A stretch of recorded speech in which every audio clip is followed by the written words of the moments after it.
At the Super Bowl party, my father didn't lower his voice or pull me aside for privacy. He stood up in the middle of the living room, remote still in his hand, and looked me dead in the eye in front of 50 people. Family, friends, coworkers, neighbors, all watching. "You're a failure," he said, loud enough that conversation stopped. A complete embarrassment to this family.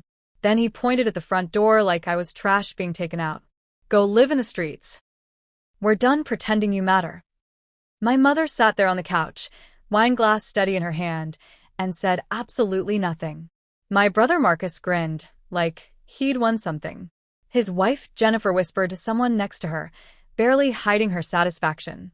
Not one person spoke up. Not one person said this was wrong. They just watched, some nodding, others looking away, all of them agreeing with their silence that I deserved this.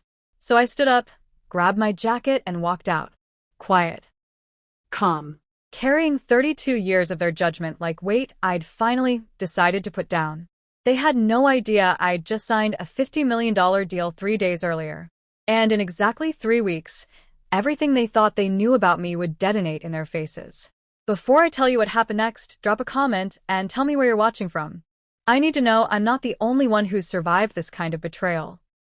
My name is Renee Caldwell, and I'm 32 years old. I grew up in Denver, Colorado, in a house that looked perfect from the outside. Big yard, nice cars, family photos on every wall. But inside those walls, I learned early that some children are born wanted and others are born tolerated. My brother Marcus is 4 years older than me. From the moment he could walk, he was the golden child. Star athlete, straight A's without trying, charming enough to make adults forget he was cruel when no one was watching. Our parents worshipped him. Every achievement, every award, every girlfriend was celebrated like he'd cured cancer. Then there was me, the accident baby. The one who came along when mom thought she was done having kids. I heard that story at least once a month growing up. "We weren't planning on you," she'd say, laughing like it was funny. "But here you are." I learned to make myself small. Didn't ask for much. Didn't complain when Marcus got a new car for his 16th birthday, and I got a lecture about being grateful for the bus pass. Didn't say anything when my college fund mysteriously disappeared the year Marcus wanted to backpack through Europe. Instead, I worked. Started babysitting at 12, got a job at a coffee shop at 15, worked 2 jobs through college while living in a basement apartment that flooded every spring. I graduated with a degree in computer science and 0 debt because I'd paid for everything myself. My family called it stubbornness. Said I refused help because I wanted to be difficult. The truth was simpler. They never offered help. Not once. But they rewrote history so well that even I started to believe maybe I was the problem. After college, I moved to San Francisco and started working for a tech startup. 70-hour weeks, barely surviving on ramen and coffee, sleeping on an air mattress in an apartment I shared with 3 other people. I didn't tell my family much about my life because they didn't ask. Our conversations were always about Marcus. His promotion, his engagement, his house purchase, his life. When I tried to share that I'd been promoted to lead developer, my mother cut me off mid-sentence to tell me about Marcus making partner at his law firm. When I mentioned I was working on something big, my father changed the subject to Marcus's upcoming wedding. So I stopped trying. Stopped calling every week. Stopped showing up to every family dinner. Stopped volunteering information about my life. They didn't notice. Or if they did, they didn't care enough to ask why. That distance turned out to be the best decision I ever made. Because what I was building in San Francisco, what I was creating in those 70-hour weeks, was about to change everything. But first, I had to survive one more family gathering. One more performance of pretending we were close. One more Super Bowl party where I played the role of grateful daughter who hadn't quite figured out life yet. I should have known it would end badly.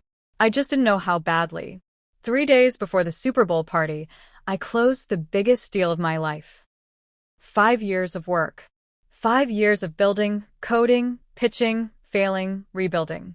My startup had developed AI software that revolutionized supply chain management, and a Fortune 100 company had just acquired us for $50 million. My share after splits and taxes was $18 million. $18 million. At 32 years old, I sat in the lawyer's office signing papers, hands shaking, barely believing this was real. My co-founder Devin kept laughing, kept saying we did it. Our lawyer Monica congratulated us, told us most people never get this opportunity. I called my best friend, Yuki, first.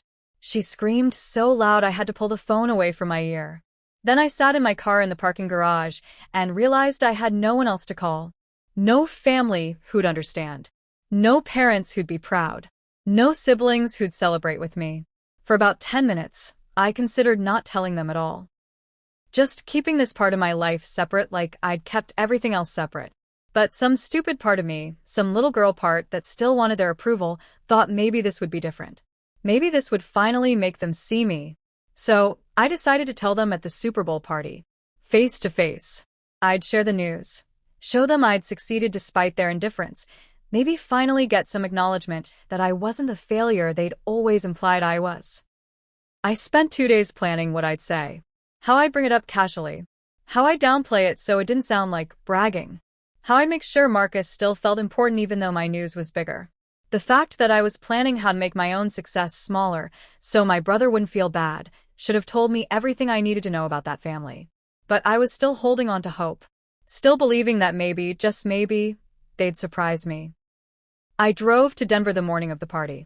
Checked into a hotel instead of staying at my parent house because I'd learned years ago that staying there meant sleeping on a couch while Marcus and Jennifer got the guest room.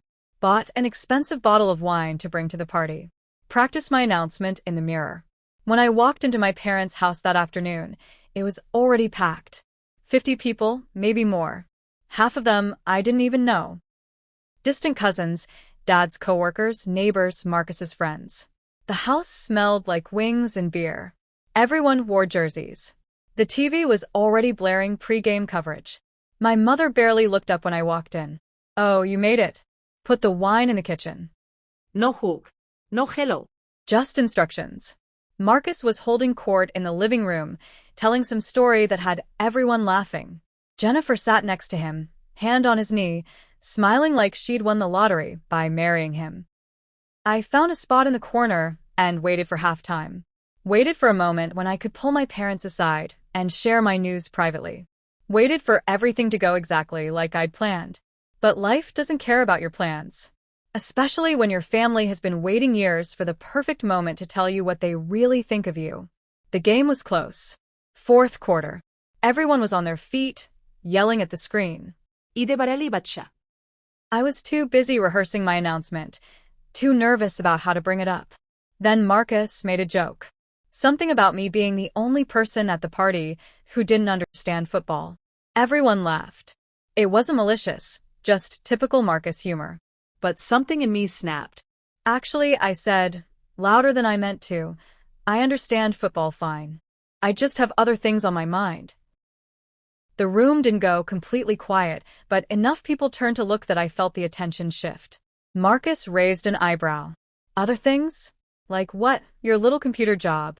My little computer job. 5 years of my life reduced to that. It's not little, I said.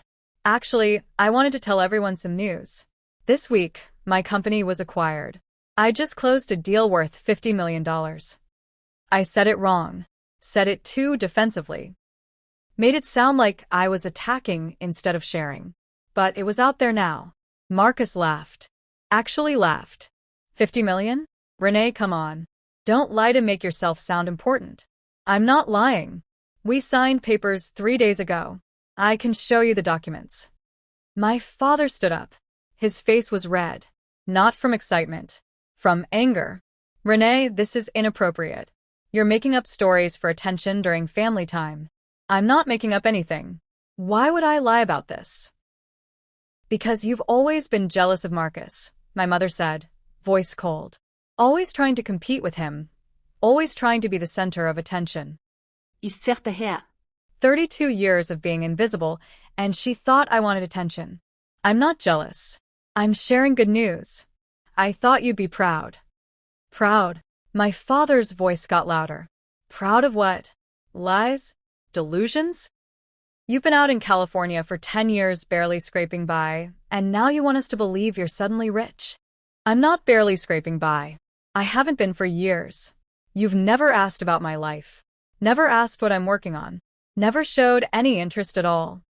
Because you never had anything worth being interested in, Marcus said. He wasn't joking now. He meant it. The room was quiet now. Everyone watching. This was the moment I should have left. Should have walked away. But I was so tired of being dismissed. Call my lawyer, I said. I'll give you her number. She'll confirm everything. My father took a step toward me. We don't need to call anyone. We need you to stop embarrassing this family with your desperate need for attention. Desperate. My voice cracked. I haven't talked to you about my life in 3 years because every time I try, you change the subject to Marcus. I stopped sharing because you stopped caring. Oh, here we go, Jennifer muttered. The victim card. My father looked around the room at all his guests watching this scene unfold. Then he looked back at me with something close to hatred. You know what, Renee? I'm done. We're all done. You want to make up stories about being successful? You want to compete with your brother, who actually accomplished something with his life? Fine. But not here. Not in my house. He pointed at the door. Get out. Go live in the streets where liars belong. You're an embarrassment to this family, and I'm finished pretending otherwise. I stood there for maybe 5 seconds, waiting for someone to say something, waiting for my mother to intervene, waiting for anyone to say this was too far. No one did. My mother looked away. Marcus crossed his arms, satisfied. Jennifer whispered something to the woman next to her. 50 people, and not one of them defended me. So I grabbed my jacket from the chair, grabbed my purse, walked to the door with every eye in that room following me. My father held the door open like he was doing me a favor. Don't come back until you're ready to be honest, he said. I walked out into February cold. It was snowing lightly. I'd parked 3 blocks away because the street had been full. My hands were shaking so badly, I could barely get my keys out. I sat in my car for 20 minutes, heater blasting, trying to process what had just happened. They thought I was lying. They thought I'd made up the entire acquisition to compete with Marcus. They'd rather believe I was delusional than successful. That was the moment everything clicked. The moment I understood that nothing I ever did would matter to them. I could cure cancer, end world hunger, win a Nobel Prize, and they'd find a way to make it about Marcus or dismiss it as exaggeration. I wasn't angry. Anger would come later. Right then, I just felt clear. Like fog had lifted, and I could finally see what had always been true. They didn't love me. Maybe they never had. And I'd wasted 32 years trying to earn something they were never going to give. I drove back to my hotel, ordered room service, opened my laptop and started making a list. Not a revenge list. A protection list. A list of every way I needed to separate my life from theirs so they could never hurt me again. At the top of the list, I wrote, remove them from everything. Bank accounts they didn't know about. Investments they'd never asked about. Properties I'd purchased. Business connections. Professional networks. Everything I'd built without them needed to stay separate from them. But first, I needed to make sure they understood exactly what they'd thrown away. Not out of spite. Out of necessity. Because people like my father don't learn lessons. They only learn consequences. And I had 3 weeks before those consequences arrived. The next morning, I woke up to 17 missed calls. 12 from my mother. 5 from Marcus. 0 from my father, which told me everything about who was actually worried. I didn't call back. Instead, I called Monica, my lawyer. I need you to do something for me, I said. Check if my name is on any loans, credit cards, or financial documents I didn't personally sign. Why? What happened? Just a feeling. Can you run a comprehensive check? She called back 3 hours later. Renee, we need to talk. I found something. My name was on a home equity loan. $75,000, taken out 2 years ago against my parents' house. My signature was on the documents. A signature I'd never made. They forged it, Monica said. This is identity theft. You could press charges. I sat there staring at the documents she'd emailed. My signature, but wrong. Close enough to fool a bank, but not close enough to fool me. I'd never signed this. Never even knew it existed. What was the money used for? I asked. Monica was quiet for a second. According to the payment history, it paid off Marcus's law school debt. All of it. And funded a down payment on his house. Of course. Of course it did.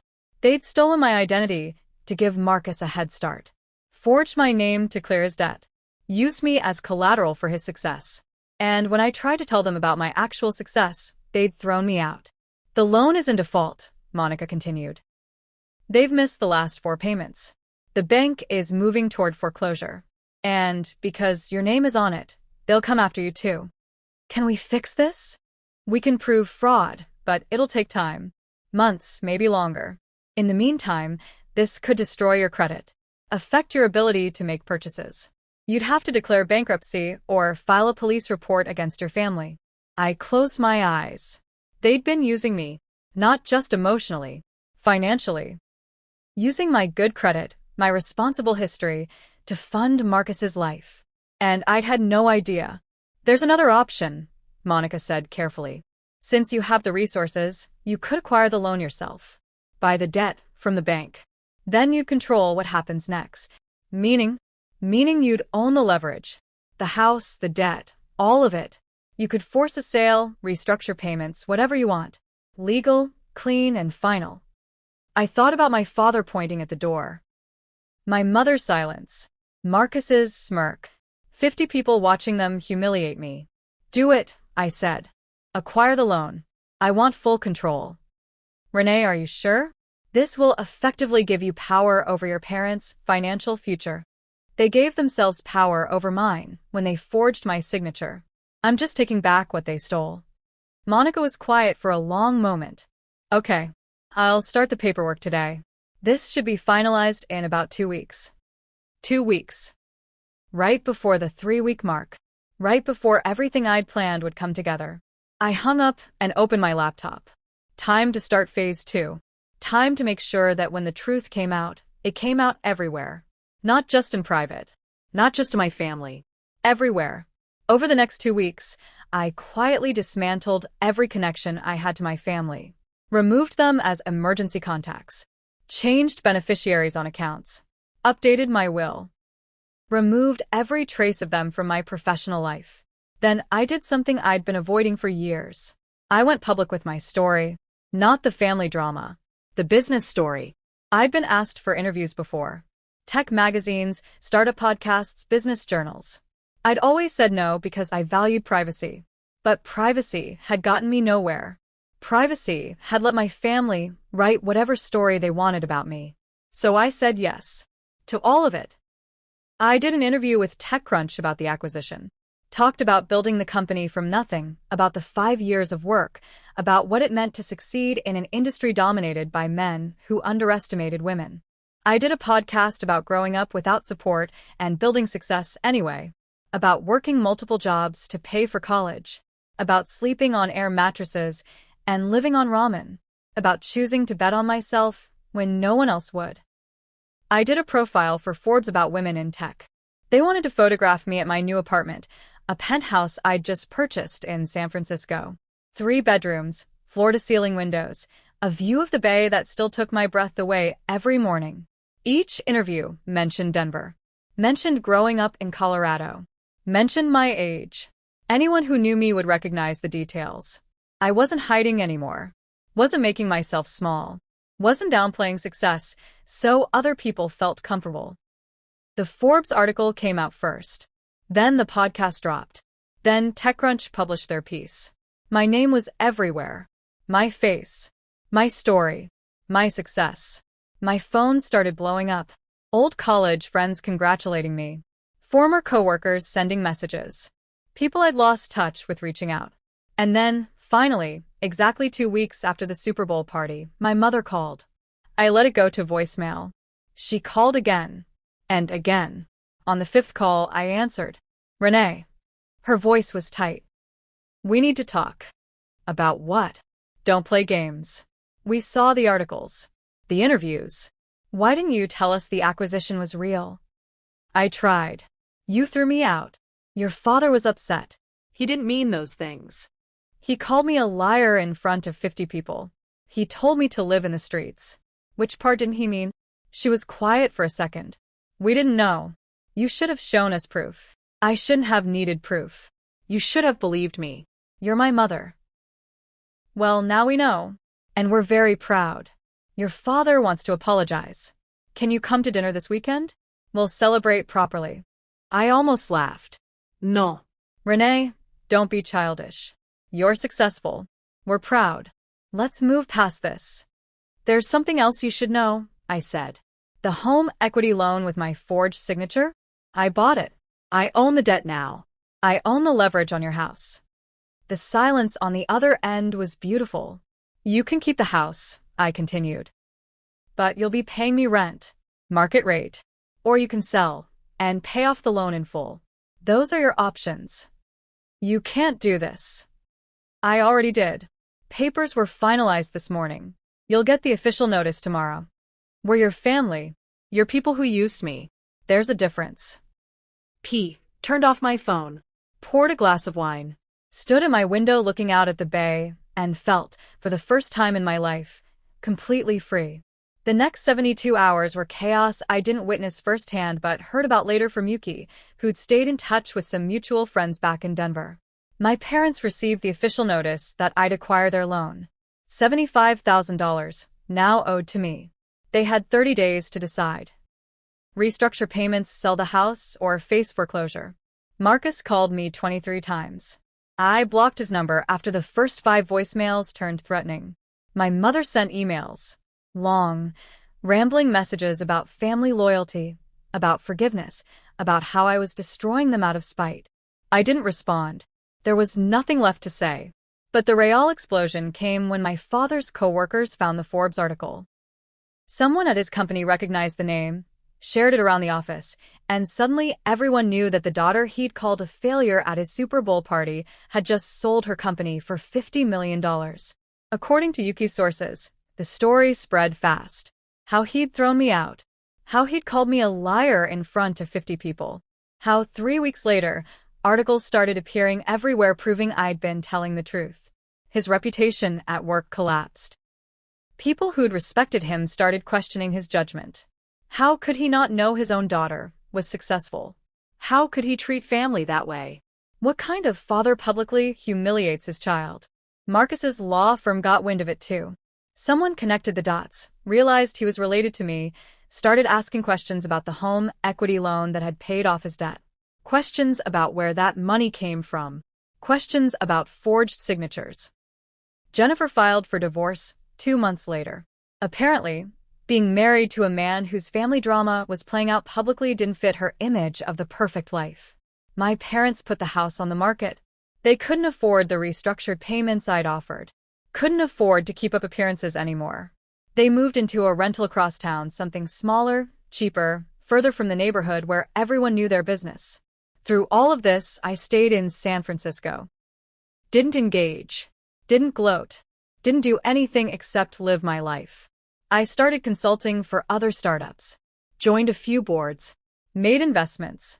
Built the kind of career I'd always wanted without having to justify it to anyone. 6 months after the Super Bowl party, my mother sent one final email. I don't know if you'll read this, but I need to say it. We were wrong. Your father and I were so focused on Marcus that we stopped seeing you. We stopped asking about your life because we'd convinced ourselves you were fine without us. We told ourselves you were independent, that you didn't need our support. The truth is, we didn't want to put in the effort. It was easier to focus on Marcus because his success was simple, visible, traditional. Your success was complicated, unfamiliar, threatening. We felt stupid not understanding what you did, so we dismissed it. We're sorry. We know that doesn't fix anything. We know you probably don't care anymore. But we're sorry. I read it 3 times. Then I saved it in a folder and never responded. Not because I was still angry, but because sorry doesn't undo 32 years of damage. Sorry doesn't erase being thrown out at a Super Bowl party. Sorry doesn't make up for forged signatures and stolen identity. Sorry is just a word people say when consequences finally catch up to their choices. A year after everything exploded, I flew to Denver for exactly one reason. My grandmother, my father's mother, had passed away. She was 91, had lived a full life, and I'd stayed close to her even when I'd cut off everyone else. The funeral was small. My parents looked older, tired, diminished. Marcus showed up alone, divorce finalized, looking like a man who'd lost more than a marriage. We made eye contact across the room. I nodded. He looked away. After the service, my father approached me in the parking lot. "Thank you for coming." "I came for Grandma, not for you." He nodded slowly. "I know." He looked at the ground. "The house sold. We're settled in the rental now. It's smaller, but it's enough." Good. Marcus moved back in with us. The divorce took everything. He's starting over. I didn't respond. "That wasn't my problem. I don't expect you to forgive us," my father continued. "I don't expect you to want a relationship. But I need you to know that I see it now. What we did to you. How we treated you. How blind we were to everything you accomplished." "You weren't blind. You chose not to look." "You're right." His voice cracked. "We chose Marcus because he was easy. Because he fit what we understood. You were always different, always pushing boundaries, always questioning things. We didn't know how to handle that, so we ignored it. That's not an excuse. It's just the truth." I looked at him for a long moment. This man who'd pointed at the door and told me to live in the streets. This man who'd called me a liar in front of 50 people. This man who'd spent my entire life making me feel invisible. "I don't hate you," I said finally. "But I don't trust you either. And I don't need you. That's what you taught me. How to survive without you. So thank you for that lesson at least." I walked to my car. He didn't follow. My mother tried to approach before I left, but I shook my head. Some conversations aren't worth having. Some relationships aren't worth saving. Some bridges are supposed to burn. I flew back to San Francisco that night. Back to my penthouse with bay views. Back to my career that didn't need their approval. Back to my life that had nothing to do with people who'd spent 32 years making me feel small. 3 weeks. That's how long it took for everything they thought they controlled to collapse. 3 weeks for them to realize that throwing someone out doesn't make them disappear. It just makes them free. Here's what I learned from being told to go live in the streets at a Super Bowl party. Your family's version of you doesn't have to be your truth. Their limitations aren't your limitations. Their blindness isn't your failure. I spent 32 years trying to earn love from people who'd already decided I wasn't worth the effort.